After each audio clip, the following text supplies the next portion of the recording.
As férias acabaram, então... Boa noite a todos. Graças e paz, irmãos. Que alegria poder estar aqui com vocês. Quem está animado aqui? Quem está coisado aqui? Olha para o irmão que está do seu lado, diga para ele: que bom que você veio, rapaz. Diga: tenho certeza que você não vai sair da forma que chegou. Você que está online aí nos assistindo, sejam muito bem-vindos. Essa é a nossa celebração de quarta-feira e eu estou muito feliz. Eu acho que já faz quase 2 semanas, né? Estava com muita saudade desse lugar, de vocês, com muita expectativa. Hoje eu vinha no carro agradecendo a Deus. Obrigado, Senhor. Igual o salmista Davi, eu me alegrei quando me disseram: vamos à casa do Senhor. Como eu amo essa casa, como eu amo estar aqui. E eu tenho certeza que é um tempo muito precioso. Abra a tua Bíblia no livro de 1 de Reis, capítulo 19. Eu quero concluir uma palavra que eu comecei antes das férias. Eu quero falar sobre desânimo, esgotamento e depressão. Como vencer o desânimo, o esgotamento e a depressão.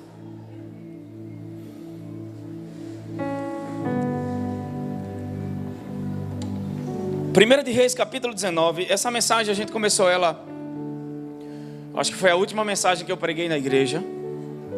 E eu tenho certeza que tem algo no meu coração aqui para compartilhar com vocês. Senti a presença muito forte na hora da música. Louvor abençoado. Oh, aleluia. E aí, Almir? Glória a Deus. Quem está com expectativa essa noite?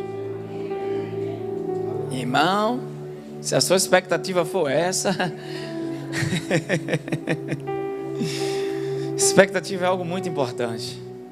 Eu vim cheio de expectativas em Deus. Ainda não sei. Eu não sei ainda o que vai acontecer. Mas não tem como a gente estar na presença de Jesus. Quando o corpo de Jesus se reúne, há uma unção coletiva. Eu ia pregar hoje essa mensagem, mas o Senhor falou para mim: você vai pregar domingo. Então domingo eu vou trazer uma outra mensagem aqui. Eu ia falar, deixa para lá. Então o rei Acabe contou à sua esposa Jezabel tudo o que realizara Elias e como passara a fio de espada todos os profetas de Baal. Diante disso, Jezabel mandou um mensageiro a Elias com o seguinte recado: que os deuses me façam sofrer as piores desgraças, se amanhã, a esta hora, eu não fizer com tua vida o que fizeste com os meus profetas. Assim que Elias recebeu este aviso, fugiu para salvar a própria vida. Chegando a Berseba, que pertence a Judá, deixou ali o seu servo. Quem aqui já sentiu que depois que você ter feito a vontade de Deus, depois de ver Deus fazer grandes obras, parece que os seus melhores dias ficaram para trás? Quem aqui já se sentiu que após ter vivido uma grande vitória da parte do Senhor, parece que tudo aquilo ficou para trás e você não vai viver algo novo? Eu tenho uma resposta para você essa noite. Se prepare para viver coisas novas da parte de Deus na sua vida. Eu vim aqui como profeta de Deus dizer para você que os planos e os propósitos de Deus não acabaram na sua vida. Circunstâncias e situações não vão determinar aonde você vai chegar. É por isso que a gente não pode permitir que aquilo que os nossos olhos veem determine o que o nosso coração creia. Diga comigo: aquilo que eu vejo não pode determinar aquilo que eu creio. Diga: eu tenho uma posição em Jesus. Diga: eu não vou vencer, eu já venci, porque Jesus venceu. Diga comigo: porque Jesus venceu, Ele me colocou em sua vitória. Por isso eu me tornei mais do que vencedor. Isso não é um lugar, irmãos, que você espera que as coisas melhorem para você começar a se sentir assim. Na verdade, quando a revelação disso chegar ao teu coração, independente das lutas e batalhas, você já começa a viver isso agora. Porque isso é uma realidade em Cristo Jesus. E o que é fé? Fé é enxergar a vida e até o nosso relacionamento com Deus a partir dessa perspectiva da verdadeira realidade daquilo que Deus fez. É enxergar a partir do que é invisível. É falar e agir a partir dessa verdade. E é por isso que a gente não espera que as coisas melhorem para poder falar. A gente já fala antes de ver ou sentir o que a gente crê. Quem está comigo? Isso muda tudo. Amém? Então Elias, depois de ver uma grande demonstração de vitória, de poder e de milagre, parece que as coisas voltam tudo ao normal. E aí ele recebe a mensagem de uma mulher, Jezabel, a mulher de Acabe. Acabe era o rei do norte. Israel era dividido em duas partes agora, reino do sul e reino do norte. O reino do sul ficava com Josafá e o reino do norte com Acabe. Ele era um rei mau.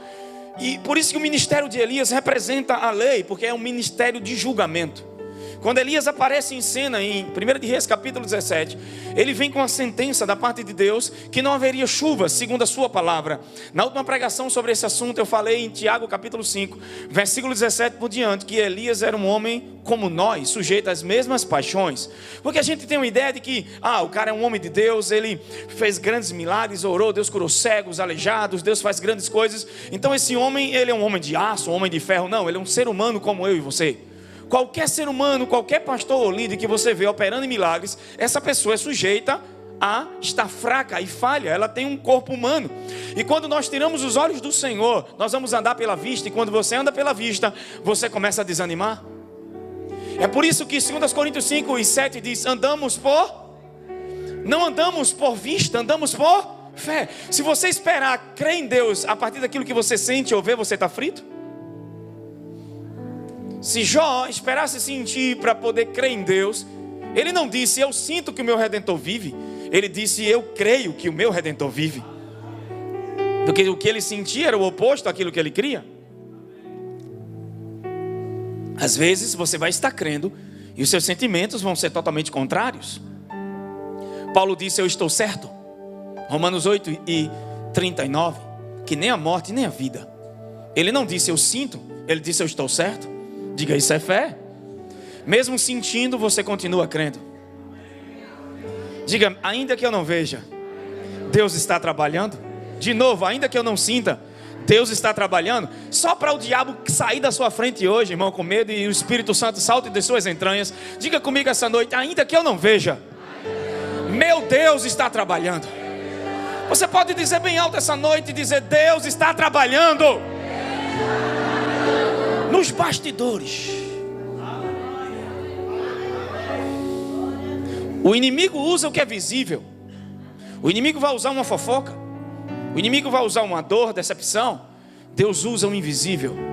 Mas Gleison, é invisível, como é que vai se tornar visível? Pergunte para Deus quando Ele criou tudo. Tudo que foi criado, Hebreus capítulo 11, versículo 3, diz que foi criado a partir daquilo que é invisível.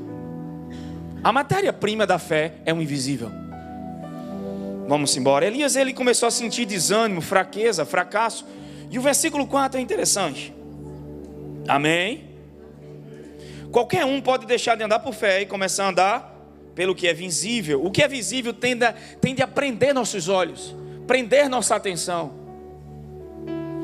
Por isso que o inimigo está jogando esses pensamentos em sua mente. Por que a gente fica tão desanimado? Porque constantemente a gente está olhando para as circunstâncias à nossa volta. Quem entendeu isso? Diga amém. Aleluia. Então vamos lá, versículo 4. Uma coisa que o Senhor disse para mim: mesmo que a gente caminhe com o maior nível de fé, podemos voltar a andar por vista. Eu já passei por momentos na minha vida que eu estava cheio de fé, olhando para Jesus, como Pedro. Você começa andando pela fé e de repente você começa a afundar. Porque não é sobre o quanto de fé que você precisa ter. Porque Jesus chama Pedro quando afunda em Mateus 14, Marcos 5, Lucas 8, quando ele afunda, Jesus diz o seguinte: homem de pequena fé, por que você duvidou? E se a gente olhar para a situação de Pedro, você vai dizer: isso não é pequena fé. O cara andou por cima das águas. Se aquilo foi pequena fé, coitado de mim. Você entende isso? Porque às vezes eu faço pergunta para o texto, eu fico encucado com o Espírito Santo. E eu digo: Deus, se você chamou esse cara de pequena fé, e Deus disse para mim: não é pequeno porque tem pouco. Não se trata de pouca fé porque a fé era pequena demais. Até porque quando Jesus falou aos discípulos: se vocês tiverem a fé como um grão de mostarda, vocês vão remover montanhas. E o grão de mostarda, Mateus capítulo 13, na parábola da semente, diz que é a menor de todas as sementes. Mateus 13, 31. Então, Como é que Deus disse que a fé do tamanho do grão de mostarda move montanhas, e agora diz para Pedro que ele tinha pequena fé? Não era o tamanho da fé. Não é se ela é grande ou pequena, mas é o quanto que ela dura. É aquilo que a sustenta. O problema de muita gente é que começa confiando em Deus, ouve a palavra, mas depois não continua ou não persevera em ouvir a palavra de Deus. Por onde é que vem a fé? Quando você nasce de novo, Romanos 12:3 diz que Deus repartiu uma medida de fé a cada um. Ele diz que cada um convém a saber conforme a medida da fé que foi repartida. Então o problema da falta de fé foi resolvido quando Jesus chega. Paulo, escrevendo aos Gálatas 3, ele disse: estávamos debaixo de tutores até chegar a fé. Fé ali não é verbo, é substantivo. Está falando de uma pessoa. Então até Jesus chegar, Jesus é a resposta do céu para a nossa falta de fé. Você, quando aceita Jesus, nasce de novo. Você deixa de ser o que seu pai e sua mãe gerou. Você é uma nova criação. Deus, quando olha para você, não vê um fracassado e uma fracassada. Deus vê o poder dele e ele mesmo habitando em você. Então pare de se enxergar pelo seu comportamento, por aquilo que você faz. E, pelo amor de Deus, não permita que seus erros definam quem você é. Ainda que eu erre, eu não sou definido pelo que eu faço, eu sou definido pelo que Deus fez. Eu sou uma nova criação, uma obra de arte do Todo-Poderoso. Alguém que é casado, alguém que está ao lado de alguém, por favor, essa noite, diga: eu estou olhando para uma obra de arte? Tem gente que vai dizer: uau. Tem maridos que podem dar uma melhorada, olhar para a esposa e dizer: uau. A minha esposa olha para mim, às vezes ela fica uau. Eu disse: não fique babando. Não está na tela, está à sua disposição. Estou brincando. Então nós somos uma obra de arte, criados em Cristo, a sua imagem. E Deus nos vê a partir dessa verdade. Só que você se enxerga pelo comportamento, por aquilo que você sente, por aquilo que você faz. E até para isso precisamos de fé. Porque não é só fé para crer na palavra, mas para crer e para se ver da forma que Deus nos vê. Amém? E o que é interessante é que quando a gente começa a caminhar nessa caminhada da fé, você se alimenta da palavra, você anda como Pedro, por cima das tempestades. E de repente você tira os olhos de Jesus. E aí você começa a afundar.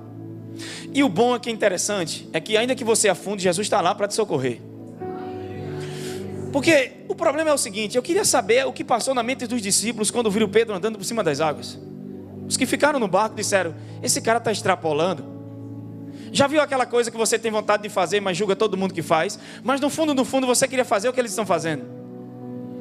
Porque a gente tem uma tendência de julgar aquilo que a gente queria fazer. Então é mais fácil falar dos outros. Porque talvez na mente da gente religiosa a gente pensa: Pedro extrapolou, pulou as regras, saiu do barco.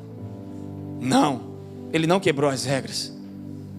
Ele se aventurou porque ouviu a voz de Jesus. Fé é uma aventura, irmão. Não julga alguém que está fazendo algo que você não tem fé para fazer. É ou não é? Alguém vai dizer: fulano é louco. A Bíblia diz que pela loucura da pregação para quem não crê é loucura, mas para quem crê é poder de Deus. O homem natural, 1 Coríntios 12:14, Paulo disse: não compreende as coisas do Espírito. É por isso que quem nasceu de novo, Deus deu a mente de Cristo. O Espírito de Deus está em você. Não há nada em Deus que Ele não possa te revelar. Aleluia. Evangelho é bom demais, irmão. É uma maravilha. Como disse o pastor Pompeu, maravilha. Então ele não se trata de ter fé grande ou pequena. Eu não vou pregar sobre isso, eu estou falando sobre desânimo. Onde é que eu fui parar? É porque, como se o maior dos discípulos afundou e o maior dos profetas falhou, qualquer pessoa, se tirar os olhos de Deus, vai enfraquecer na fé. Até o maior discípulo e o maior profeta. Quem está comigo? Olha para o meu vizinho e diga: quando às vezes você não está legal, diga: fica tranquilo, eu também sinto a mesma coisa. Agora nós não somos governados pelo que sentimos. O que é fé é aprender a governar as emoções pela verdade da palavra de Deus. E é possível sim, Deus jamais ia mandar a gente fazer algo que a gente não pudesse. O problema é que nós temos emoções que não nasceram de novo. Alguém diz: sabe, foi minha mãe e meu pai que me deu. Não, foi Adão. Não foi teu pai e tua mãe. Você recebeu isso de Adão quando você nasceu. Isso vem do seu nascimento natural. emoções totalmente distorcidas. Porque quando o homem foi criado, ele vivia por fé. Ele via as coisas a partir da ótica de Deus, da ótica divina. Mas a Bíblia diz que no dia que comeu da árvore, em Gênesis capítulo 3, a Bíblia diz que então seus olhos se abriram. A minha pergunta é, se eles não eram cegos, por que seus olhos se abriram?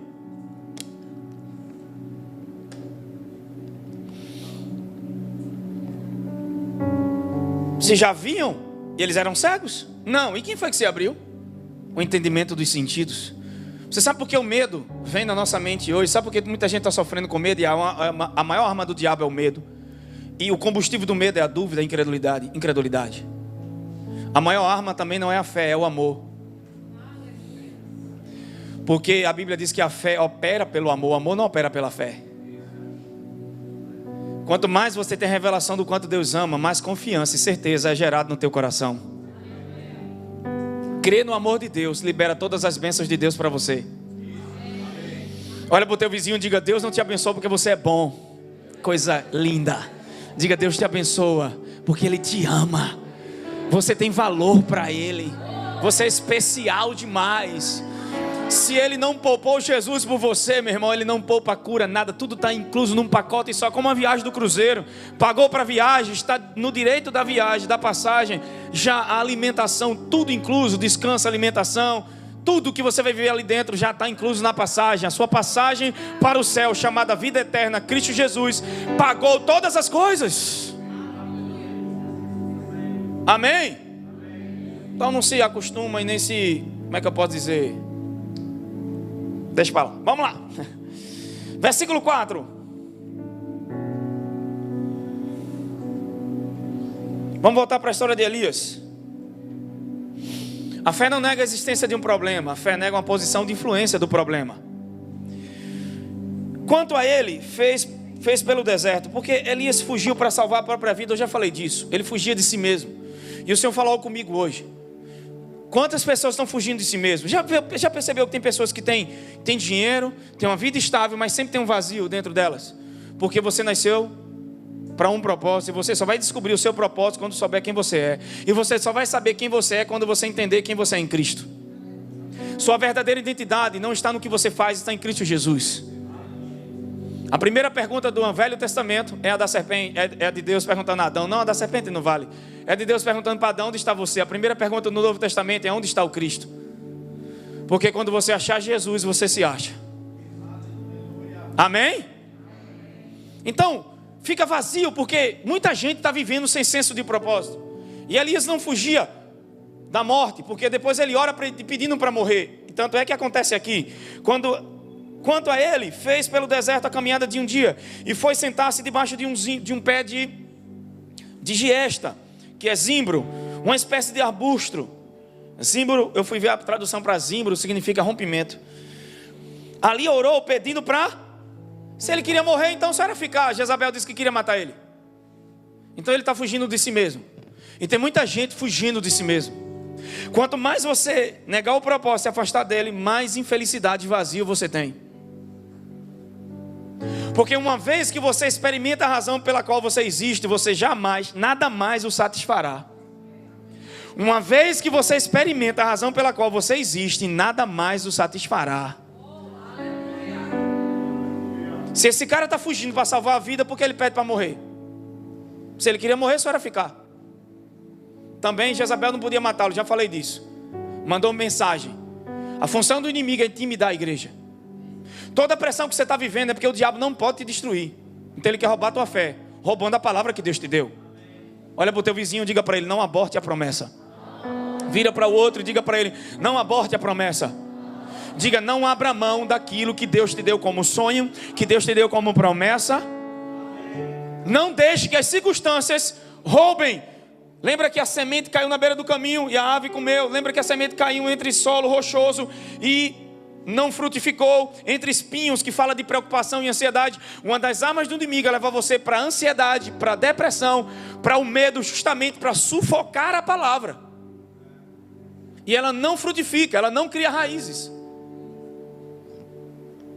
Mas se ela cair numa boa, tem 100 pessoas na igreja ouvindo a mesma palavra, 30 está recebendo e vivendo, e o resto não. A culpa é da palavra. E também, aí tem gente que diz, não, se Deus não tem defeito, a palavra não tem defeito, o problema está em você. Olha para o teu vizinho e diga, Deus é perfeito, a palavra é perfeita, e eu não sou desqualificado. Diga, eu não tenho problema algum. Porque o diabo vai dizer para você, você precisa fazer mais. Não é sobre fazer mais, é sobre receber mais. Não há nada de errado com você, o problema é a crença errada. Você é filho, tem direito de receber tudo que lhe pertence. É por isso que a gente vai precisar da escola, irmão. Porque na escola eu vou ter que ensinar. Aí a gente vai precisar de algumas horas para entrar em algumas coisas. Aqui não dá, aqui tem que ser rápido. E hoje principalmente. E depois que a polícia começou a levantar a placa, aí acabou-se. Vocês não entenderam, deixa eu falar, é porque estão de costa.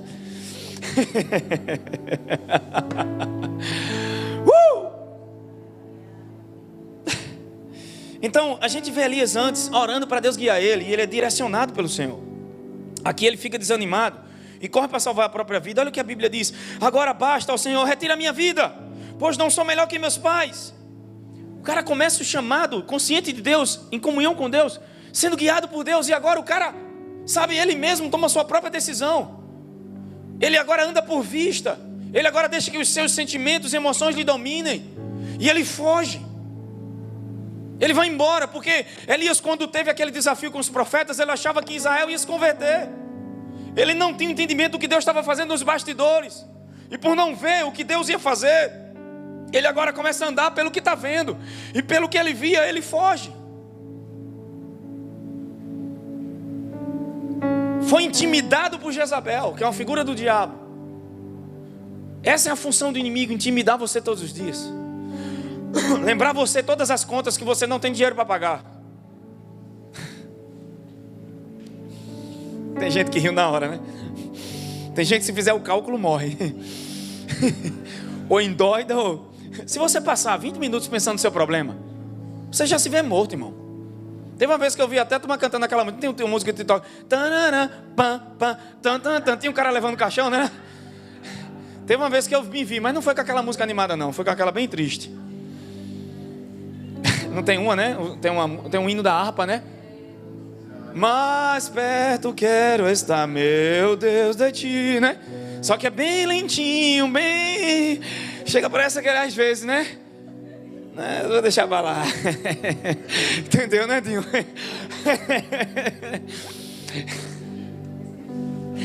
Minha mente vai longe, misericórdia, Jesus.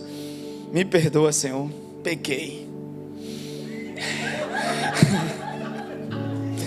Esse louvor é muito ligado. A turma do louvor é miserável, irmão.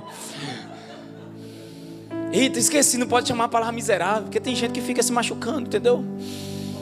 Irmão, é uma brincadeira que eu faço aqui. Pelo amor de Deus, eu prego tanta coisa boa e você pega a palavra miserável para se ofender.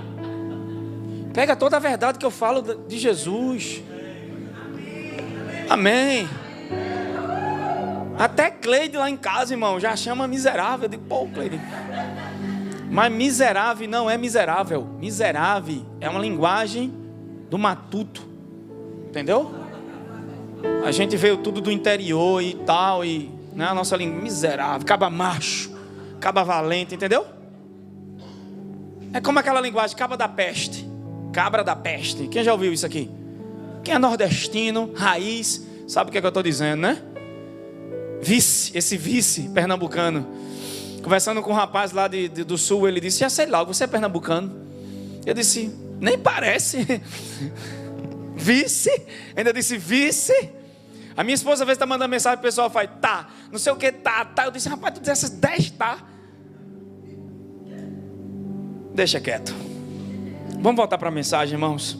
Não vou estar botando meus podres para fora, e aí daqui a pouco você sabe, né?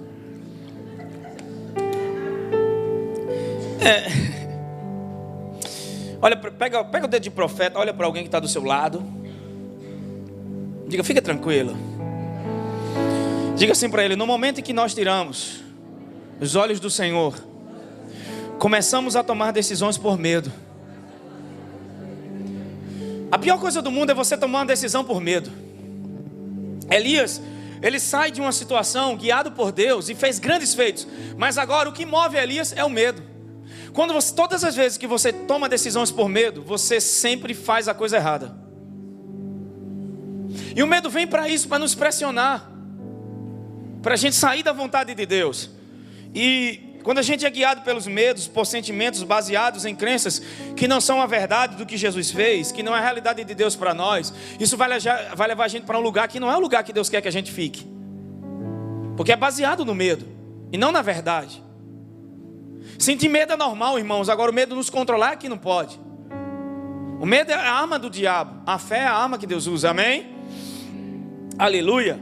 Só que Elias pensa que ia morrer naquele deserto. Ele ora para morrer. E em vez de Deus permitir que ele morresse, Deus estava preparando que ele não morresse. Por isso que ele não tinha entendimento dos fatos. Ele via só os detalhes. Quando a gente foca nos detalhes, a gente não percebe o todo. Porque Deus não queria que Elias morresse. Tanto é que lá na frente a gente sabe que Deus leva ele para o céu vivo. Então ele pede para morrer, mas o plano de Deus era dar vida. Mas por focar no momento, ele não percebe o que Deus está fazendo por trás dos bastidores. É assim que nós fazemos muitas vezes. Quem pode dizer amém? Aleluia. Quem aqui já esteve em um lugar, depois de ver todas as grandes obras do Senhor, e parece que tudo deu em nada? Parece que tudo voltou a estaca zero. Parece até que você falhou. Mas eu tenho uma notícia boa para você essa noite. Deus ainda está trabalhando. Amém. Vou dizer de novo, Deus ainda está trabalhando. Amém. Chacoalha o irmão que está do lado, até ele ficar chateado. Diga, Deus ainda está trabalhando. De novo, Deus ainda está trabalhando. Vocês de casa, digam bem alto na sua casa, Deus ainda está trabalhando. E está construindo coisas maiores do que você pensa. Você acha que vai morrer? Deus está dizendo, eu tenho cavalos e carruagens de fogo para te levar. Não é Jezabel que vai te matar, meu irmão. A história não acabou. Mas é bom a gente tirar os olhos de Elias, do profeta, que falhou, e olhar para o nosso Senhor Jesus. Em Mateus capítulo 11, Jesus ele foi rejeitado pelos seus compatriotas judeus. E a Bíblia diz que ele não ficou zangado, cabisbaixo, não. Em Mateus 11, 25, a Bíblia diz que ele começou a render graças a Deus, louvar a Deus. E é lá em Mateus 11 que ele chama as pessoas e diz, olha, João Batista veio comendo e bebendo e vocês diziam tem demônio. João Batista veio nem comendo nem bebendo, vocês dizem que tinha demônio. Eu vim comendo e bebendo e vocês dizem tem demônio. Alguém diz, sabe, se ele parasse de falar miserável, as pessoas não iam reclamar. Se ele parasse de fazer isso, se fizesse assim, deixa eu te dizer, se você for fazer tudo que as pessoas querem fazer, você nunca vai fazer a vontade de Deus. Jesus disse, João veio não comia nem bebia, e vocês diziam que ele tinha demônio. Eu como e bebo com pecadores, tem demônio. Deixa eu te dizer, não importa o que você faça, vamos falar mal de você do mesmo jeito. Se a esposa do pastor não cuida do cabelo, se anda toda rasgada, destruída, acabada, vão dizer, ah, que mulher relaxada. Mas se ela vem como minha esposa, gata, linda, maravilhosa, vão dizer, tá vendo? Só quer ser a chique. Toque em alguém e diga para o seu vizinho, é melhor falar de você, você prosperando. É melhor falar de você, você bem. É melhor falar de você, você usufruindo, do que você viver uma vida de derrota e miséria por causa daquilo que as pessoas falam. O que as pessoas falam não determina onde eu vou chegar, mas aquilo que Deus disse, a palavra de Deus vai me levar aonde eu creio, meu irmão. Porque aquilo que eu creio é muito mais poderoso e mais forte do que aquilo que as pessoas acreditam sobre mim. Deixam falar, meu irmão. Eu não tenho culpa se meu pai fez túnicas para mim. Pega no ombro de alguém e diga, que culpa Davi tem em Deus escolher ele para ser ungido? Diga, ele nem pediu, ele nem orou. Que culpa José tem, o pai dele fazia uma túnica e dá a ele? Foram coisas que você não pediu, simplesmente nasceu carregando. E a perseguição não é por causa de você, é o que você tem. É o que você é. Pega no ombro de alguém e diga, podem ficar com os teus poços. Podem levar tudo que acha que faz você prosperar. Para onde você vai, as águas vão atrás. Favor vai atrás. Você sabe, saindo dessa história toda agora, em Gênesis capítulo 26, sabe que Isaac nunca brigou por um poço? Isaac estava no deserto e havia fome e crise e seca. E ele cavou o poço e nasceu água. Aí veio o povo daquela região, começou a brigar, ele botou o nome Sitna, contenda. Aí ele cavou outro poço, de novo veio briga, no terceiro briga. E os empregados de Isaac talvez pensavam e diziam, ei Isaac, As ovelhas vão morrer de sede. Você está abrindo mão do poço. Por que Isaac nunca brigou, discutiu e lutou? Porque ele sabia quem ele era. Sabia quem era o pai dele. Sabia o que pertencia a ele. E ele sabia que por ser filho de quem ele era e saber quem ele era, para onde ele ia, pode estar seco, vai virar água. Está tudo acabado, tudo fora do lugar. Você chegou, vai se... Olha para o teu vizinho e diga: eu vou fazer o que, meu irmão? Se a glória de Deus está na minha vida, se o favor, diga: eu vou me gabar de papai, eu vou me gabar do favor. Não é de si mesmo, não é soberba. Está na hora dos filhos de Deus se gabarem da bênção de Deus. Sabe o que é se gabar da bênção de chegar e exaltar o nome do Senhor por aquilo que Deus faz através da tua vida? Quando alguém perguntar: ei, qual é o segredo do teu sucesso? Você diz: nunca foi sorte. Não tem uma frase, né, que a turma diz, acho que foi até nas eleições, né? Sempre foi Deus. E todo mundo teve uma frase e botava isso: nunca foi sorte, sempre foi Deus. Olha o jargão. Mas é verdade, é o favor imerecido de Deus. Eita Jesus, cheguei nem na metade, irmão. Então Jesus, ele fez o quê? Ele não ficou: me rejeitaram. Ele não tem essas crenças de carência afetiva. Ele não me quis. Uma vez um cara ligou para mim e disse: pastor, eu vou me matar. Eu disse: por quê? Minha namorada acabou o namoro. Eu olhei para ele: é o quê, rapaz? Fala de novo. Qual é a sua idade mesmo? Eu tenho acima de 40, né? É. Ah, você quer fazer o quê? Vamos fazer o seguinte, vamos lá no Hospital do Câncer. Pastor, eu quero morrer. Eu disse: se você tivesse 15 anos, eu até entendo, porque eu já tive essa fase. Mas com 40 e poucos anos, tem algo errado aí. Não é o problema, é a crença. Porque muitos estão orando para todo mundo mudar. E aí, fé não é ausência de problemas. A fé não faz você não ter problemas. Senão não precisava da fé, justamente porque o problema existe, Deus te deu fé. Que coisa é essa? É por isso que fé é perder o controle. Tem mais a ver com entrega. E muitas pessoas não entendem. Porque tudo que a gente faz é orar para que o outro mude, para a gente não ter problema e se frustrar. Que tal todo mundo continuar sendo o mesmo e você não está frustrado e está bem, independente deles mudarem ou não? Eu acho que essa é a melhor vitória. Amém? Não sei por que eu entrei nisso. Também não estou machucando ninguém, tá, irmão? Nem ferindo ninguém. Isso não é para te condenar. Você tem crenças e Deus quer tirar você disso. Porque, irmão, dá para viver. Amém? Dá para viver, amém? Eu não tenho tudo que eu queria. Mas quando você entende quem você é, você está bem onde você estiver. Amém? Até porque você não sai da solidão quando encontra alguém, é quando você se encontra. Vou dizer de novo: você não sai da solidão quando encontra alguém, é quando você se encontra. Ei, vó, você está balançando a cabeça demais, vamos? Eu vi a senhora só assim, ó. Vó, baixa o fogo, vó. Eu disse à senhora hoje que não ia dizer que a senhora estava solteira, mas não conseguia. A senhora balançando a cabeça desse jeito. E hoje ela veio chique, irmão, de blazer toda. Eu digo: desse jeito vão lhe paquerar. E se eu pegar alguém lhe paquerando, a senhora vai ver, viu? Amém? Vamos voltar para a mensagem. Então Jesus rendeu graças ao Pai. Olha para o teu vizinho e diga: uma arma poderosa. Diga para o seu vizinho: quer desarmar o diabo? Ações de graças. Quer desarmar o inimigo? Ações de graças. Quer vencer o desânimo? Não é reclamando, é rendendo graças. Ações de graças. Obrigado, Pai. Está no trânsito, em vez de ficar aqui trânsito miserável, bota o louvor. Essa semana eu não consegui dormir de noite, irmão. Uma tosse. Eu disse: eu sabe o que eu vou fazer? Eu vou ficar orando a noite toda. Passei a noite toda estudando, fazendo assunto de discipulado da escola, tudo que a gente vai ter nesse ano. E eu estava lá, escrevendo, preparando. Eu digo: eu não vou perder minha noite. Aí o sono veio logo. O diabo: é melhor deixar esse cara dormir.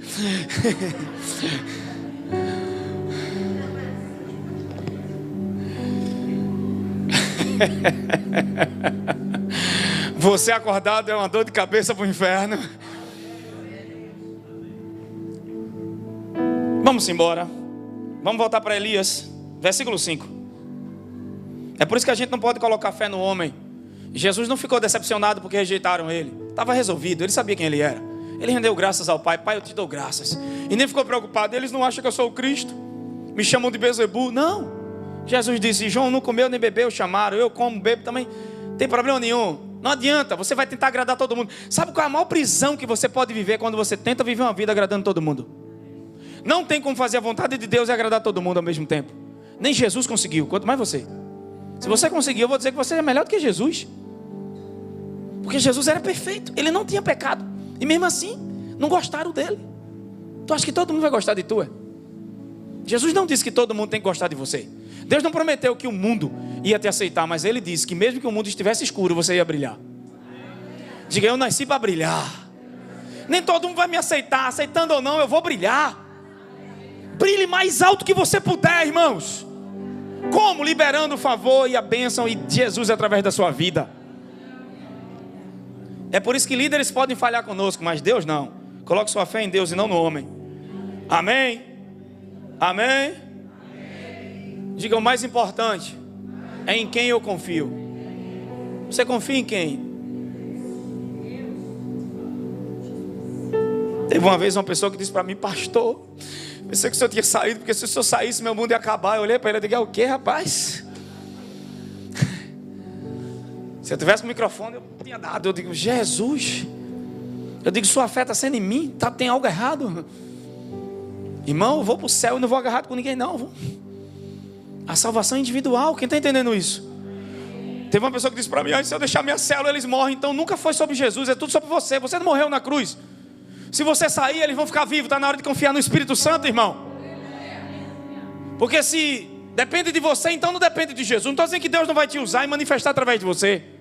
Deus vai usar pessoas, amém? Usar no bom sentido, não é usar no sentido, né? É usar no sentido de manifestação, cooperar junto. Enquanto ele deitava e dormia debaixo de uma árvore, mas eis que um anjo tocou e lhe disse, levanta e come. Abriu os olhos, olhou ao redor, e eis que ali junto da sua cabeça havia um pão quente, que fora assado sobre pedras e brasas, numa vasilha com água fresca. Tendo comido e bebido, voltou a, diga assim, deitar e dormir. De novo, deitar e dormir. De novo, deitar e dormir. Todos nós estamos sujeitos a crises de ansiedade, de depressão, de desânimo. Mas uma das coisas que o Senhor faz com a gente no meio do problema é nos dar sono. É nos dar sono. Posso ouvir um amém? A Bíblia diz que Deus dá sono aos seus amados, olha. Só que ele diz aqui no texto, levanta e come. Comida física. Preparou um pão que foi assado pelo fogo. Jesus é o pão vivo que desceu do céu. Foi assado pelo fogo da ira de Deus na cruz e foi dado para mim e para você. Só que o que me chama a atenção aqui, irmãos, é que o anjo disse, levanta e come. Antes de Deus te guiar, Deus quer te alimentar. A coisa mais forte para Deus te guiar é te alimentar primeiro. Quando a gente está agitado, a gente não consegue, perturbado, ansioso, perceber o que o Senhor está fazendo. Então a gente precisa entender que o Senhor quer nos alimentar primeiro. E Ele cuida da gente de maneira prática. Eu até falei isso na última pregação, quando os discípulos, na terceira vez que Jesus aparece para os discípulos, estavam no barco, cansados, não pegaram nada a noite toda. E a Bíblia diz que naquela madrugada, Jesus manda lançar a rede e eles pegaram peixes enormes, a ponto de que a rede quase se rompe. E Jesus vai para a beira da praia, faz uma fogueira e assa a comida, e faz pão e peixe assado para eles. Olha um Jesus que cuida de maneira prática, que faz um fogo, assa pão e peixe. Meu Deus do céu. Olha a maneira de Deus te cuidar de você, te dar sono. Coisas que era para fazer você não descansar, Deus te dá descanso. Porque sono fala de descanso. E Ele prepara comida fresca para você todos os dias. Ele está cuidando de você até no abraço. Deus está cuidando de você em conexões que Ele fez você ter. Deus está cuidando de você através de um sorriso. Deus está cuidando de você através de um nascer do sol. Deus está cuidando de você em coisas simples, práticas. Às vezes num sorriso de uma criança. Às vezes num abraço de alguém. Às vezes numa música. Deus pode estar falando com você e você não percebe. Porque a gente fica tão agitado que a gente não percebe o que o Senhor quer falar, amém? Só que Ele diz, levanta e come. Então ele se levantou, comeu e bebeu, versículo 8. Fortalecido com aquele alimento, viajou 40 dias e 40 até chegar em Horebe, o monte de Deus. Aleluia. Salmo 23 diz: o Senhor é meu pastor e nada. Ele me faz deitar em pastos. Guia-me pelas veredas. Perceba que antes de guiar, Ele te faz descansar e se alimentar. Nos pastos você se alimenta e descansa. Antes de direção, vem alimento. Você está orando a Deus para saber o que tem que fazer. Deus quer te alimentar primeiro, senão você não vai saber o que tem que fazer. Poxa, só um amém. Obrigado, varão. Glória a Deus. Amém, pastor Elzi. Olha para alguém que está do seu lado e diga: Deus quer te livrar da preocupação e do questionamento. Agora eu vou começar a pregar, irmão. Agora eu cheguei onde eu queria. Tanto arrudeio, né? Esse anjo é uma figura de Jesus teofânico. É como se fosse o Jesus na linguagem de um anjo, ou na figura de um anjo, amém? No Velho Testamento. Representa o Senhor Jesus também. Quem está comigo? Uau, irmãos. Eu quero profetizar essa noite. Pessoas que estão passando momentos de desânimo, de depressão, de dor e de angústia. Pessoas que estão passando necessidade ou falta financeira. Eu profetizo hoje a abundância de Deus financeira na tua vida. Provisão em todas as áreas da sua vida, em nome de Jesus. Agora deixa eu te dizer, deixa Deus cuidar de você. Você está tão agitado que não deixa Deus te alimentar. Eu fui estudar a palavra em João capítulo 14, 27. Vamos lá. Vou sair um pouquinho aqui desse texto. Eu tenho algo para dar aqui. E eu não posso... o Espírito Santo já me deu um sinal aqui. Vamos lá. João capítulo 14, 27. Deixo-vos a Shalom, paz perfeita. A minha paz eu vos dou. Eu deixo-vos a minha paz. Eu tenho uma linguagem que diz assim: eu deixo-vos a paz, a minha própria paz. Vos dou, não vos la dou como o mundo. A paz do mundo é a ausência de problema. É por isso que as pessoas estão orando para não ter problemas. Mas deixa eu te dizer, enquanto estivermos nesse mundo decaído, porque os homens foram redimidos, não o mundo, haverão problemas e dificuldades. Que notícia, que revelação, né, irmão? Vai ter problemas e dificuldades. João 16, 33, Jesus disse: no mundo tereis, tem de bom ânimo. Como é que eu vou ter bom ânimo se eu vou ter aflição? Essa parece uma contradição. No mundo tereis aflição, fica animado. No mundo você vai ter aflição, fica feliz, ó. Está igual a Tiago capítulo 1. Meus irmãos, quando passarem por muitas provações, fiquem felizes. Ó. E ele diz o que é que a tribulação faz com você. Glória a Deus, irmão. Você concorda comigo que Davi não pediu para ser rei? Você concorda comigo que José não pediu túnica alguma e foi o pai que deu? Já percebeu que tem algumas coisas que você não pede e é Deus que dá e você é perseguido por causa disso? Que coisa, né? Porque você ser perseguido por aquilo que você faz é uma coisa, e aquilo que você não faz foi o pai que deu. Foi Deus que ungiu. Foi Deus que levantou. A culpa é minha? Vai reclamar para Deus. Olha que coisa forte aqui, irmãos. Eu deixo-vos a minha, eu não vos la dou como o mundo a dá. Porque a paz do mundo é a ausência de problemas. E muita gente não entendeu o que é fé. Porque a fé de muitas pessoas está baseada em orar a Deus para não ter problemas. Coisa boa é ter problema e viver como se eles não existissem. Mas não é fingir. É ter paz. É uma capacidade interior e mental de estar no turbilhão bem. E alguém diz: agora ela morre. Quando olha para você está mais forte que nunca. Alguém vê o tamanho do gigante e diz: agora acabou-se. Aí Deus: agora que você é promovido. Toda vez que você está diante de pressões, é um indicador que você está subindo níveis. Não. Isso é profético, irmão. Vê o quentinho do céu. Pega no ombro de alguém aí, vai. Diga: todas as vezes que você está avançando e entrando em novos níveis, a oposição vai se levantar, gigantes vão vir. Diga: mas não tenha medo. É sinal que você está entrando em uma nova etapa. É sinal que você está entrando em coisas maiores, coisas melhores. Porque Deus não te fez para fracassar. Deus te fez para crescer, meu irmão. E porque Deus te fez para crescer, tem coisas que te puxam para cima. Porque se Deus deixar você sem isso, você não cresce. Você não vai usar as armas, a palavra e o tom e as estruturas que Deus te deu enquanto você está, sabe, na estabilidade. Mas é no meio da tempestade que você anda por cima das águas e vê em Jesus o que você nunca viu se ficasse no barco. O lugar mais seguro não é o barco, o lugar mais seguro é nele. O lugar mais seguro não é um lugar que não tem vento. O lugar mais seguro não é um lugar que não tem ondas. O lugar mais seguro é quando o teu coração está posicionado em olhar para Jesus e confiar somente nele. Tem alguém comigo aqui essa noite?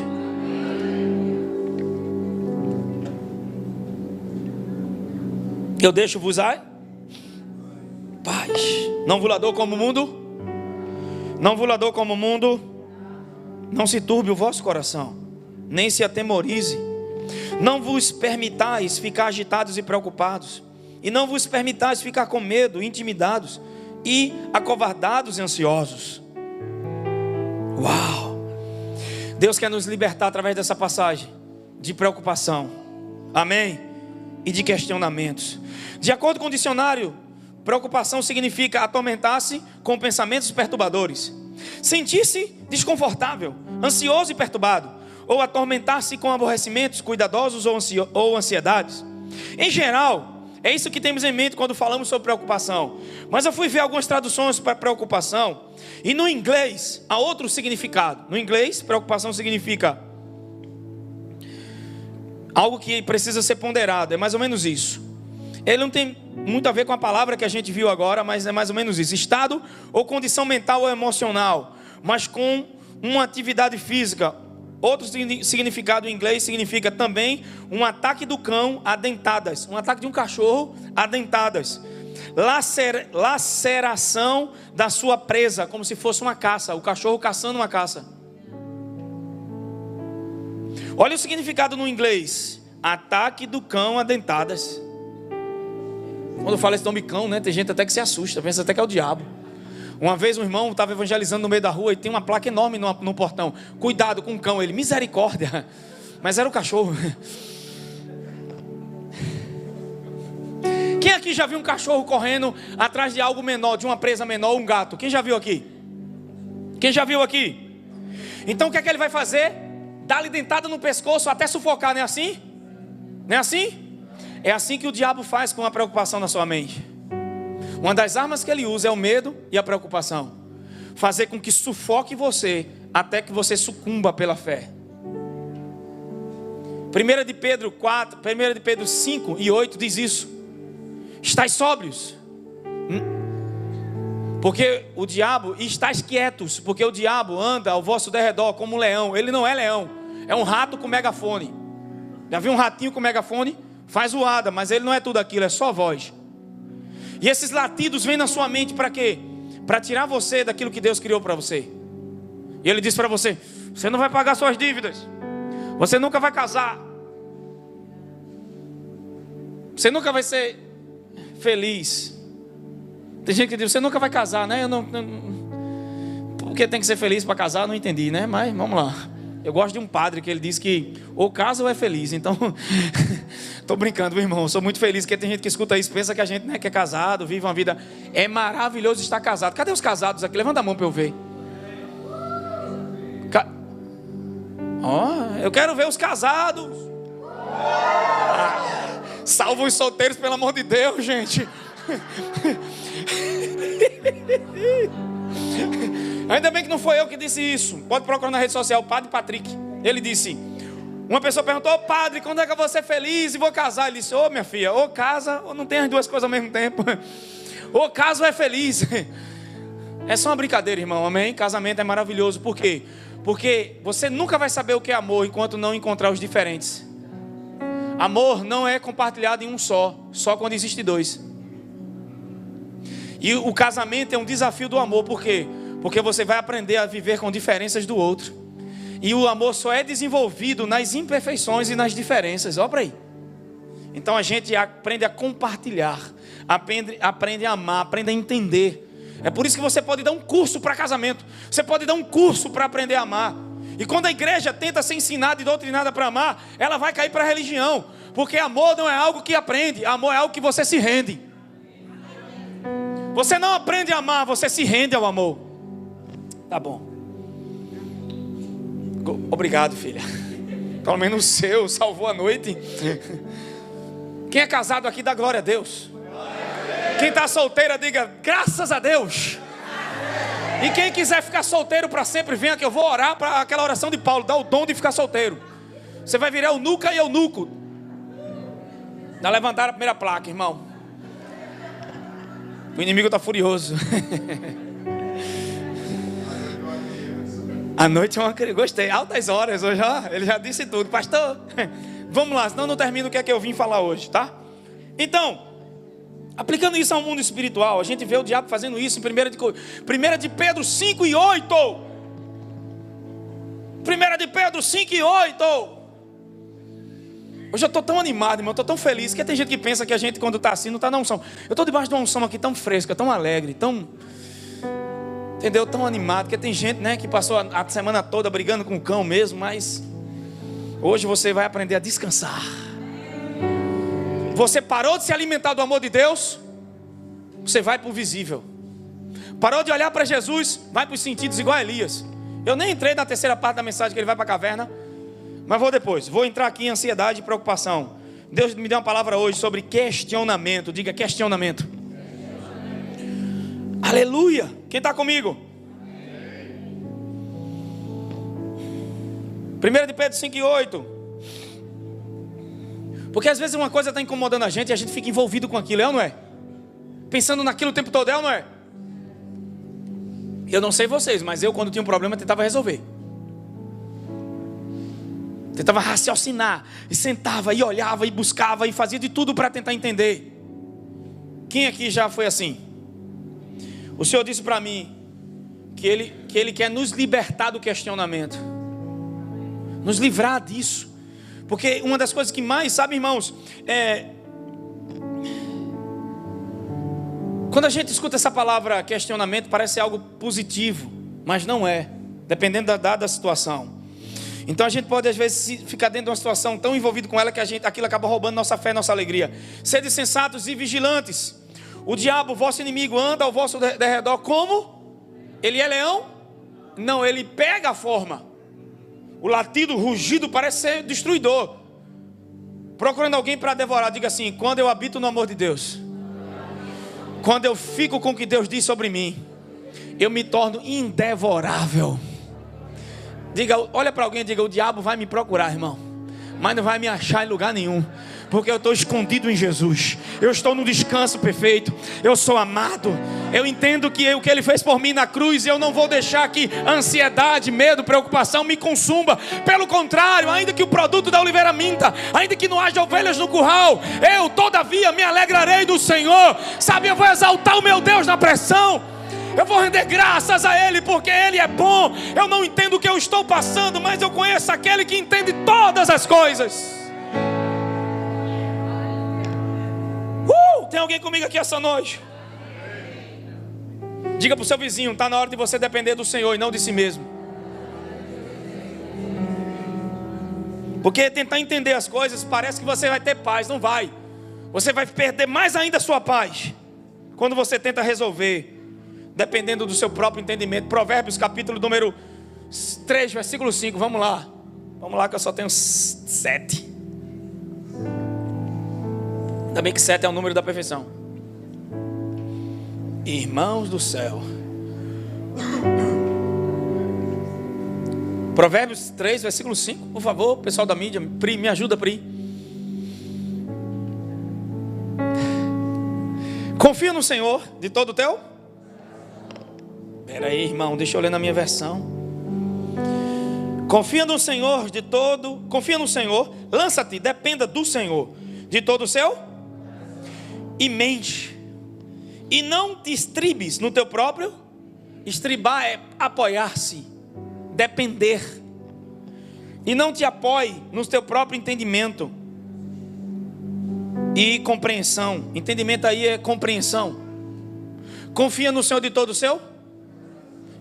Tem coisas que você não vai entender nada, você só pode confiar em Deus. Duas coisas vão acontecer se você tentar entender tudo: vai perder a paz. vai perder a confiança. Versículo 6.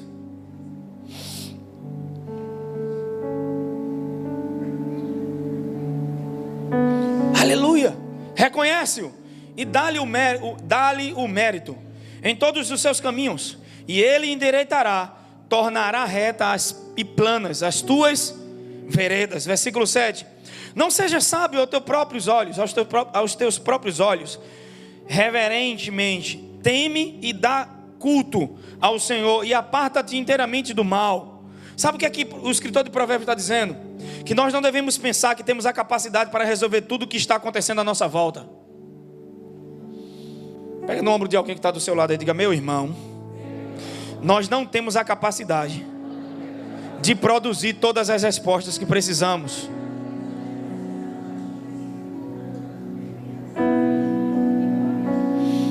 Admito que a maior parte da minha vida eu tentei resolver tudo, tentei entender tudo, tentei saber de tudo, e foi quando eu perdi toda a minha confiança no Senhor e fui para ansiedade, medo e preocupação. Então como saber se a gente está dependendo do Senhor ou não? Porque a gente vai precisar de discernimento espiritual.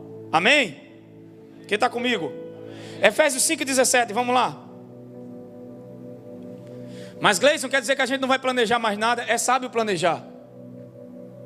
Amém? Só que eu não dependo do planejamento para ter sucesso, eu dependo de Deus. Eu dependo do planejamento para me organizar, mas eu não dependo dele para ter sucesso. Eu sei que sem planejamento a gente não vai para lugar nenhum. Você não estuda a Bíblia, você não faz uma academia, você não termina a escola, você não vai arrumar um trabalho, você não faz nada na vida sem planejamento. Mas uma coisa é confiar no planejamento e outra coisa é confiar no Senhor. O Provérbios capítulo 16, e agora eu só tenho 5 minutos. Versículo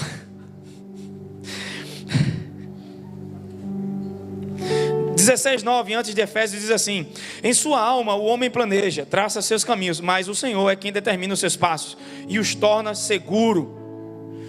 Efésios 5:17, portanto não sejais faltos de juízo, insensatos, insensíveis e tolos, mas buscais compreender, alcançar firmemente qual é a vontade do Senhor. Deus disse: não há nada de errado tentar entender, mas busque a vontade do Senhor. E o versículo por diante vai te explicar como você faz isso. Só que, irmãos, não tem problema em ter um plano. O problema não está no nosso planejamento, mas em nossa preocupação e nosso questionamento. Pedro foi um discípulo que questionava Jesus em tudo. Quando Jesus ia fazer algo, ele questionava. Jesus disse que ia para a cruz, ele disse: você não vai. Ele estava sobre as águas: se é você, manda ir ter com você. Mas Atos capítulo 12, abre aí, rapidinho, vamos lá. Atos 12, versículo 6. Vamos ver se você é de flash, Pri. Atos 12, 6. Estou encerrando, que eu só tenho 5, irmão. 5. E aconteceu que a noite anterior ao dia que Herodes... E aconteceu que, na noite... Eu já sou acelerado, e acelerando, irmão. Aconteceu que na noite anterior ao dia em que Herodes pretendia submetê-lo a julgamento... Está falando de Pedro quando foi preso. Pedro estava dormindo entre os soldados. Tiago já tinha sido morto. Cortaram o pescoço dele. E agora prenderam Pedro. E o povo achou bom. Então Herodes disse: deixa ele, Pedro. Amanhã ele vai para julgamento e a gente vai matar. Só que Tiago, a igreja não orou.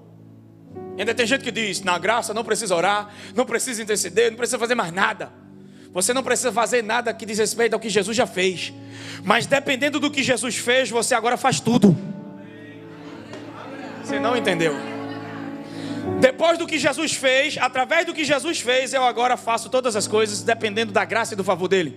Porque essa mensagem que eu estou falando aqui é que você não pode depender das suas obras. Obras e graça não combinam, não andam juntas. Só que a gente tenta fazer as duas coisas fluírem ao mesmo tempo e não flui. Amém? E o questionamento tira você da graça, leva você para as obras, leva você para o seu entendimento. O que é que o provérbio está dizendo? Não depende da tua compreensão. Porque às vezes, se você calcular, você endoida. 5 pães e 2 peixes para alimentar 5.000. Vai raciocinar. A economia do céu não depende da economia da terra. Deus tem meios de prover e de manifestar favor na tua vida. E não vai vir de forma natural. Pega no ombro de alguém. Eu estou debaixo de uma unção profética aqui, irmão. Pega no ombro de alguém e diga: de lugares inesperados Deus trará milagres extraordinários. Que pode dizer que a promoção de José estava numa cela. Você não sabe onde Deus vai fazer. Fica no descanso, dependa do Senhor e confie nele, sem tentar entender, sem tentar questionar. Não é que você não precisa de explicação e de direção. O discernimento é importante, mas você não entende ele com a cabeça, entende com o coração. O discernimento vem pelo Espírito, mas quando eu vou para o questionamento, para a razão, eu perco o meu coração. O homem interior não consegue raciocinar. E aí você fica com a cabeça fazendo cálculo, tentando, sabe, e você fica pior. Quanto mais pensa e tenta resolver o problema, mais piora. Falar do problema excessivamente não melhora ele, você vai piorar ele. Mas se ocupar com a palavra de Deus, com a vontade de Deus e ter comunhão com o Espírito Santo, irmão, seu homem interior sabe coisas que sua mente não pode saber. Muitas vezes eu estou orando por algo, crendo com o coração, mas minha mente está duvidando. Deixa eu encerrar isso aqui, vamos lá, senão eu vou passar da hora. Pedro estava dormindo entre os soldados. Pega no ombro de alguém e diga: como alguém pode dormir sabendo que vai morrer no outro dia? Diga: a paz que vem de Jesus te coloca em um estado que o mundo pode cair, se acaba tudo e você está bem, irmão, está bem por dentro. Ninguém te mata, ninguém te fere, ninguém te machuca, porque você está em um lugar nele. Produz uma esfera num ambiente onde você dorme, irmão. Eu fui viajar essa semana com minha esposa, só porque é um lugar diferente, uma cama maravilhosa. Eu não dormi bem, porque é fora da cama onde eu durmo. Imagina o cara em pé, amarrado no algema, era 16 soldados. A algema do lado, a algema do outro, e o cara dormindo. Como, irmão? Mataram o Tiago e o cara sabia que ia morrer e estava dormindo. Só que Tiago morreu, a igreja não fez nada, mas agora a igreja começou a orar. Olha o que aconteceu. A igreja começou a orar, né? Foi antes. E aí Pedro estava dormindo. Subitamente surgiu um anjo do Senhor, e a sua luz resplandeceu na prisão. Então o anjo tocou do lado de Pedro e fez acordar, ordenando: levanta-te depressa. E em seguida as algemas caíram dos seus punhos. O anjo levanta Pedro. Pedro está na prisão e o anjo aparece para ele. Ele não sabe que é Deus que está falando com ele. O Senhor disse para mim aqui que Deus está falando com muita gente e você não sabe que é Deus que está falando com você. Deus está usando tudo que é meu e você não percebeu ainda que Deus está falando com você. Assim como Pedro dormia e o anjo tocou nele, tentou acordar e ele ainda estava dormindo. Pedro não sabe que é Deus. Quem está entendendo isso? O anjo não tem tempo para explicar tudo para Pedro. O anjo só diz o quê? Levanta! E o anjo continuou a orientá-lo: veste tua roupa, calça as sandálias. Ei, irmão, um Pedro que sempre questionou, um Pedro que sempre tentou argumentar, um Pedro que sempre raciocinou, agora não faz nada, só faz seguir. Então Pedro só tem que seguir Peraí. Pedro só tem que seguir em frente pela fé. Toca no ombro de alguém que está do seu lado e diga: fé muitas vezes é mesmo sem entender, mesmo sem saber, seguir em frente pela fé. Toca no vizinho e diga: siga em frente pela fé. Diga: Deus nem sempre vai explicar tudo, e a única coisa que você tem que entender é que você tem que ir. Só vai, só continua pela fé. Só vai, só continua pela fé. Meu Deus, Pompeu, ninguém está entendendo nada. Eu continuo pela fé, eu vou pela fé, eu sigo pela fé, eu vou pela fé, eu continuo pela fé. Ninguém está crendo, mas eu estou crendo. Ninguém está entendendo, mas eu estou crendo. Só que um anjo diz: ei, siga em frente, rápido, levante-se. Aí Pedro poderia dizer: como se eu estou acorrentado? É o que todo mundo faz. Como, Deus, eu vou fazer isso? Eu estou passando por isso. Como eu vou sair disso? Olha o que eu estou vivendo, olha o que eu estou passando. Pedro poderia olhar para o anjo e dizer: seu bobão, olha as correntes. Não, olha só o que acontece. Como você espera que eu me levante se eu estou acorrentado a algo que é maior do que eu? Quem já se sentiu assim? Deus diz algo para você e você diz: como eu vou sair disso se eu estou preso a algo que é muito maior? Só que Pedro se levantou. Volta, pelo amor de Deus. Volta, versículo 8. E o anjo continuou dizendo: veste tua roupa, calça as sandálias. Volta, 7. Aqui eu encerro. Levanta-te depressa. E em seguida, as algemas. O certo era a algema cair primeiro e depois levantar. Você não entendeu, né? Pedro, levante-se. Mas como eu vou me levantar se eu tenho algemas? Primeiro tira as algemas que aí eu levanto. É o natural. Mas no reino de Deus não funciona assim. Toca no ombro de alguém, olha para ele e diga: meu irmão, quando você se posicionar, as algemas vão cair. Diga: primeiro você se levanta, depois as algemas caem. Diga: primeiro você se levanta e tudo que te prende cai. Diga: nessa noite Deus quer que você tenha um levantar por dentro. É um levantar de fé, é um levantar de crença, é um levantar que você não depende do que sente, você simplesmente levanta ouvindo aquilo que Deus diz. Quando Deus fala, você não questiona, você não tenta resolver, não tenta explicar como Pedro fazia antes. E se Pedro mudou, qualquer pessoa aqui pode mudar. Pedro era o cara que questionava, que reclamava, que tentava entender tudo, mas agora ele não tenta entender, ele segue em frente pela fé. E quando o anjo diz: levanta, ele poderia dizer: como eu posso levantar se eu estou preso em algo que é maior que eu? Não, ele simplesmente levanta, e quando levanta a algema cai. Era para ser o contrário, mas é assim que acontece no reino espiritual. Quando você se levanta, tudo que está à sua volta começa a cair. Fica de pé em nome de Jesus. Eu quero convidar o louvor aqui, porque tem gente que vai se levantar por dentro, vai deixar de questionamento e vai se levantar por dentro como gigante. Oh, rabacacharabacatalabashi briandarás.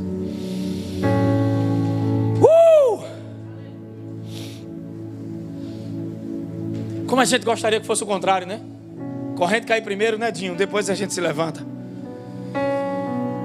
Deus, coloca em mim primeiro o desejo de obedecer, depois eu obedeço. Não, você começa obedecendo, depois o desejo vem. Se você colocar o desejo no meu coração, eu vou te obedecer. Deus está dizendo: quando você obedecer, o desejo vai vir. Mas Pedro poderia ter dito: eu não tenho uma explicação. Por que você está tocando em mim? Por que você está quebrando as correntes? Pedro nem sabia que era um anjo de verdade. Pensou que era um sonho. O que vai acontecer é tão grande, mas tão grande, que você vai pensar que é um sonho. O que vai acontecer é tão grande, mas tão grande, que você vai pensar que é um sonho. E alguém vai ter que dizer: me belisca.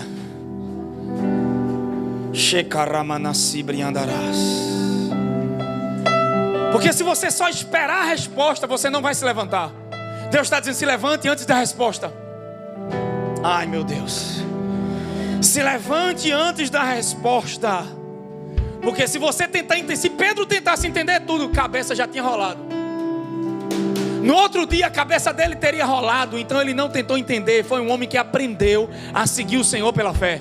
Há momentos que você vai entender, há momentos que não vai. Mesmo assim você segue. Mesmo assim você confia. Mesmo assim você acredita. E Pedro fez isso. Porque se você... Sabe onde é que isso vai parar, irmão? Se você tentar entender. Sabe qual é o lugar que está esperando você, se Deus tiver que te explicar tudo? É um lugar chamado depressão e ansiedade.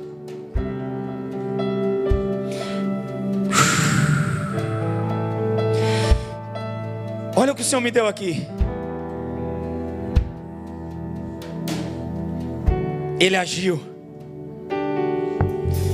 Eu não acho que você chegue em algum lugar esperando que Deus te explique tudo. Eu sei onde você vai chegar: depressão e ansiedade. É o lugar que isso leva. Coloque suas roupas e sandálias. Agora sim, eu ia ter que perguntar: eu estou indo para onde? Por quê? Por que ele não pergunta? Porque você já não é o mesmo. Porque agora você aprendeu coisas que você não aprendeu antes. Feche seus olhos. O Senhor fala comigo que tem pessoas aqui que vão se levantar por dentro.